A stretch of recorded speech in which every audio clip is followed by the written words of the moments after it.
Welcome to another episode of Gaming News. On today's show, we're going to talk about Microsoft, who is attempting to preempt the regulator's scrutiny by guaranteeing that Call of Duty will remain on the PlayStation. And so, from Adrian's Corner, I am Adrian, and our episode starts now.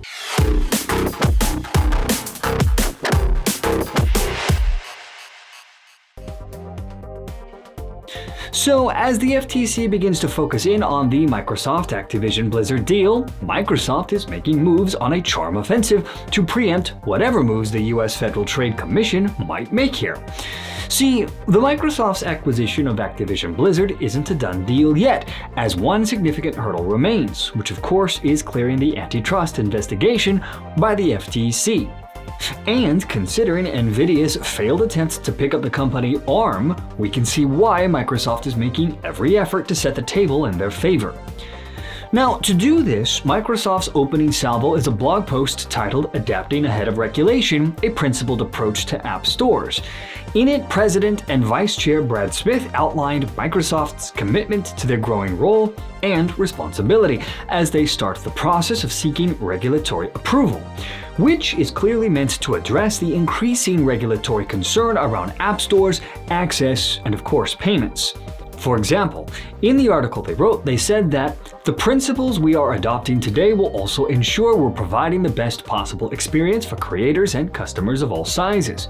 These principles are grounded in App Store legislation being considered by governments around the world, including by the United States, the European Union, the Republic of Korea, the Netherlands, and elsewhere. While no legislation is perfect, we believe it is possible to implement these new laws and continue to innovate responsibly and grow a healthy and profitable business. Now, just as importantly, the post also addressed two of the most prominent questions about the proposed acquisition, saying that, first, some commentators have asked whether we will continue to make popular content like Activision's Call of Duty available on competing platforms like Sony's PlayStation. The obvious concern is that Microsoft could make this title available exclusively on the Xbox console, undermining opportunities for Sony PlayStation users. To be clear, Microsoft will continue to make Call of Duty and other popular Activision Blizzard titles available on PlayStation through the term of any existing agreement with Activision. And we have committed to Sony that we will also make them available on PlayStation beyond the existing agreement and into the future so that Sony fans can continue to enjoy the games they love. We are also interested in taking similar steps to support Nintendo's successful platform. We believe this is the right thing for the industry, for gamers, and for our business. Now, in their article, they went on to say that some may ask why today's principles do not apply immediately and wholesale to the current Xbox console store.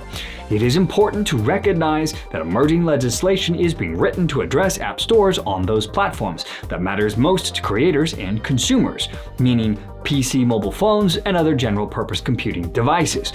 For millions of creators across a multitude of businesses, these platforms operate as gateways, every day to hundreds of millions of people. These platforms have become essential to our daily work and personal lives. Creators cannot succeed without access to them. Emerging legislation is not being written for specialized computing devices like gaming consoles for good reasons. Gaming consoles, specifically, are sold to gamers at a loss to establish a robust and viable ecosystem for game developers. The costs are recovered later through revenue earned in the dedicated console store. Nonetheless, we recognize that we will need to adapt our business model even for the store on the Xbox console. Beginning today, we will move forward to apply principles 1 through 7 to the store on the Xbox console. We are committed to closing the gap on the remaining principles over time. In doing so, we will incorporate the spirit of new laws even beyond their scope, while moving forward in a way that protects the needs of game developers, gamers, and competitive and healthy game console ecosystems. Ultimately, we believe that this principled approach will promote a more open app market and better serve our users and creators alike, and in turn, they will help us build a bigger and better gaming business. Now, all of this is a move to placate a government agency that has looked at the company with suspicion ever since the heavy scrutiny of the 1990s, where Microsoft faced a serious threat to its very survival. As at one point, the company was even ordered to break up. This before a successful appeal saved the integrity of the company, and Microsoft was able to secure a lesser penalty instead. Clearly, something they do not wish to repeat. So now let's take a look at the commitments they made in the post. These were split into 4 main focal points. First, they talked about quality, safety, security, and privacy, saying that we will enable all developers to access our app stores as long as they meet reasonable and transparent standards for quality and safety. We will continue to protect the consumers and gamers who use our app store, ensuring that developers meet our standards for security. We will continue to respect the privacy of consumers in our app stores, giving them controls to manage their data and how it is used. Now, next, Microsoft talked about accountability, saying that they will hold our own apps to the same standards we hold competing apps. We will not use any non-public information or data from our app store to compete with developers' apps. And then there is fairness and transparency.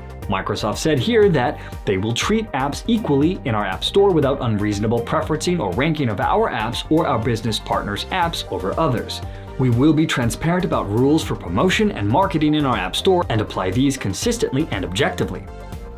Now, just as importantly, Microsoft also addressed developer choice. Here they said that they will not require developers in their app store to use our payment system to process in-app payments. They will not require developers in their app store to provide more favorable terms in their app store than any other app stores. They will not disadvantage developers if they choose to use a payment processing system other than theirs or if they offer different terms and conditions in their app stores. They will not prevent developers from communicating directly with their customers through their apps for legitimate business purposes, such as pricing terms and product or service offerings. Now, this was clearly a reference to the battle that Apple faced in their lawsuit with Epic. Now, all in all, the mood around the Microsoft Activision Blizzard deal remains upbeat, with people like Gene Munster, banking analyst, quoted by PC Gamer, saying that he thinks there's going to be some drama, but in the end, he thinks the deal gets done, and part of the reason is he thinks that a lot of the saber rattling that we've heard from Capitol Hill over the past 2 years has been off base.